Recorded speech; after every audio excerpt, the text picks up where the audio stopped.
Hi, it's Mike with AskTractorMike.com. Well, I've got a viewer letter today that I'm going to answer about an option that you don't normally see on tractors. It's fairly common on different machines, and we'll talk about all of that. Let's get to the viewer letter. The letter comes today from Ron and Carol, and they say, "Hi, Mike. I recently watched a video of a feature that I did not know existed, a self-leveling loader. I saw it on Piney Grove Homestead channel. It was on a Summit compact tractor. The content creator was demonstrating a man-lift cage designed to fit on pallet forks. When I started to research self-leveling loaders, your video from 9 years ago came up first, probably because I watch your channel every week. Now that I know that this feature exists, can you tell me why it seems to be so rare? Does it have less lift capacity or perhaps lower durability? If it is offered as an option on my Kubota L2501, it was never mentioned to me at the time of the sale. I can see it being offered, in parentheses, mandated, as a safety item. Thank you for all your helpful information. Ron and Carol in Stevens County, Oklahoma." Well, Ron and Carol, first off, let's talk about the two different types of front-end loaders that go on tractors. And they're non-self-leveling and self-leveling. And non-self-leveling is much, much more common. But let's talk about what that is. With a non-self-leveling loader, you have the loader mounted at the back of the tractor and just in front of the operator. And the main frame of the loader is going to operate around a radius. And as you're lifting it up, the bucket is actually tilting back because it's following that radius. So unless you adjust your bucket and tilt it forward as you go up, when you get to the top end of that travel, there's a good chance, if it's heaped up with dirt, it's going to dump some back on the hood of the tractor. So that's with a non-self-leveling loader. A self-leveling loader has a mechanism built into it, and usually it's a mechanical mechanism, but it can be hydraulic. I've seen a few of those, not very many. But as the loader raises up, the mechanical linkage that's all built in, usually it's on top of the loader, but it can be down below, mostly on top. But as it lifts that loader up, it is tilting the either the bucket or the pallet forks forward, so you're staying level all the way up. Now, as it was mentioned in the viewer letter, if you had a man cage, and I had somebody else ask me about a man cage the other day, a man cage is what it sounds like. It's a device that is designed to be lifted by pallet forks, and the person stands in it, and there's rails around it to keep them from falling out. And another person operating the tractor lifts them up to a height to wash windows or to cut limbs on a tree, whatever. And so with a man lift, it's kind of important to have a self-leveling loader because as you're coming up, you're automatically staying level.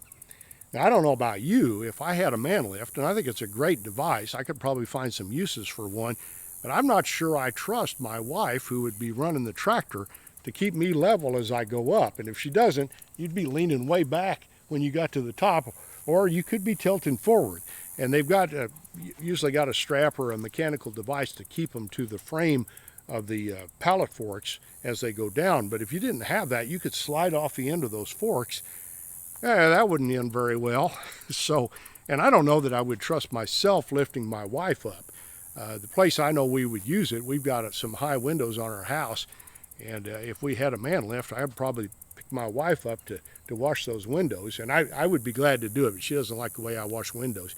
So she could lift up there and probably get to them from the man lift, and I could get her down, but trying to keep from her level as I come down and then back away from the building in order for that to come down the radius would be a little bit scary. So I don't know whether I'd want to do that. But if you had mechanical self-leveling, it wouldn't be scary at all. You could just lift up and you'd stay level in that man lift.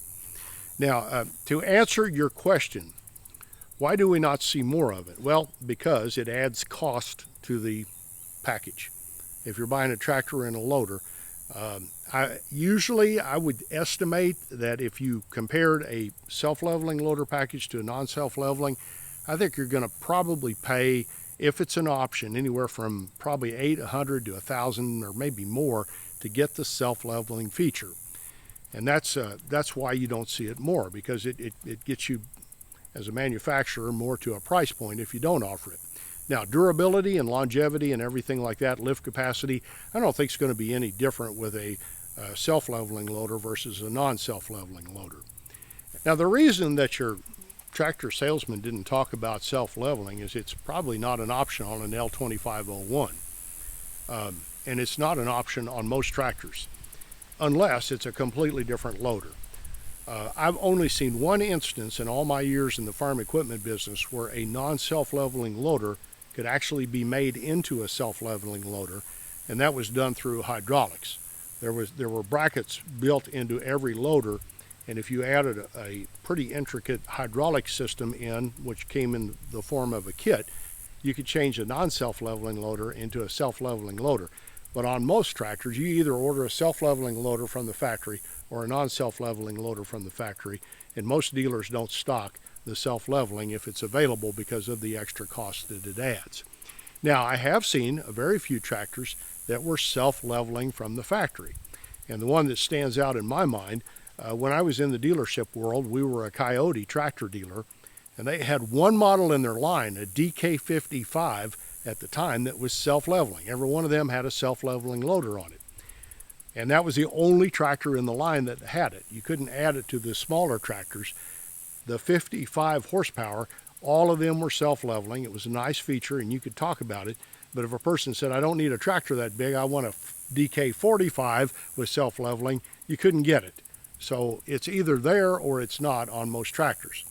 Now, where I really kind of got in a little bit of trouble on self-leveling, when I was in the dealership world, I worked at a New Holland dealership, and they sold skid loaders.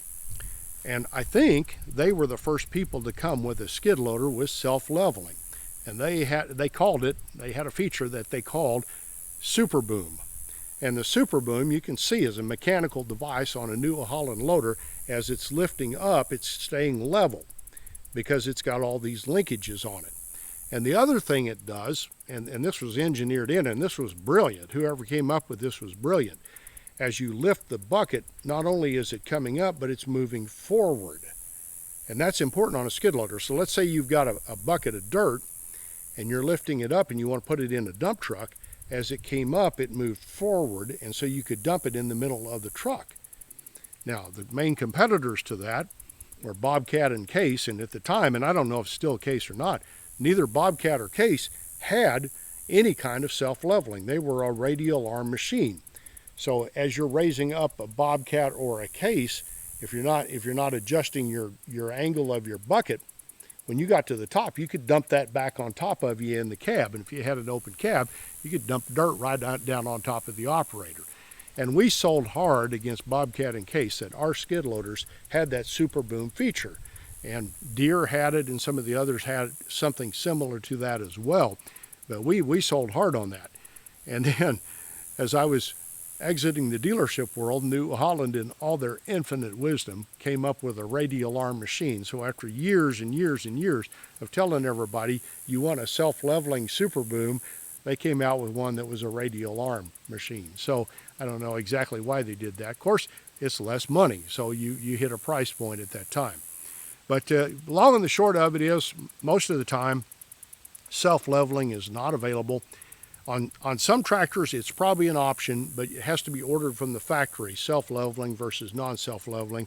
And most dealers, by the time they get to the end of the sales process, especially if you're a new tractor owner, they're not even going to talk about it because it just confuses people why you would need it. Now, me personally, if self-leveling was the same price as non-self-leveling, or if it came standard on the tractor I was looking at, I'd take it all day long, because if you had a man lift, it would be nice to have. If it was extra, I don't think I'd pay for it, because I'm capable of adjusting that loader bucket angle as it goes up.